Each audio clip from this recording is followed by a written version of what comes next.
But another key thing that I think a lot of businesses make mistake, we've made so many mistakes. I personally have been terrible about this, really. It's sobering even as I say it now, but setting clear and reasonable expectations and equip the people on your team to meet those expectations well.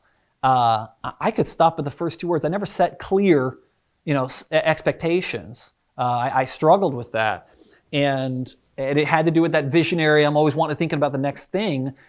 I didn't stop and really go, okay, for this thing that we're doing, what expectations are there for your part to play in this? What role are they going to play? And that's not my strength. And actually, even to this day, I depend on other people to do that really well.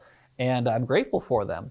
But at the same time, you've got the expectations that have to be set well. They have to be reasonable, and people have to be able to be equipped to meet them.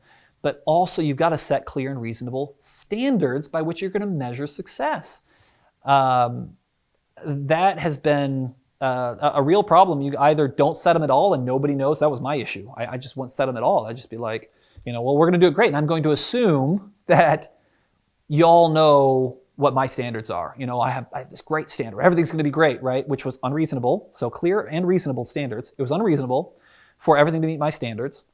And secondly, it wasn't clear because I didn't talk about it. I just I'm just going to assume really foolishly that everybody has the same standards that I do. And so, we're all good. It was super naive and extremely ineffective. And that's something that I've had to learn over the time. And really, I've had to learn how important it is to have other people that are really good at doing that around me, because I still feel like I'm a noob on that front.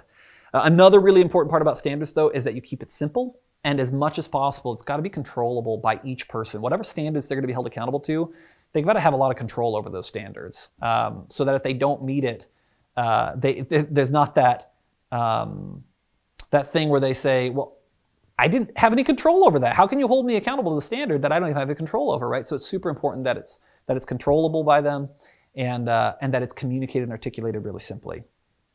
Thanks, guys, for watching this video. I want to invite you to subscribe to the YouTube channel. Let's keep the conversation going with the community questions on the social media channel of your choice. And finally, for more great content like this, go to originalleadership.com.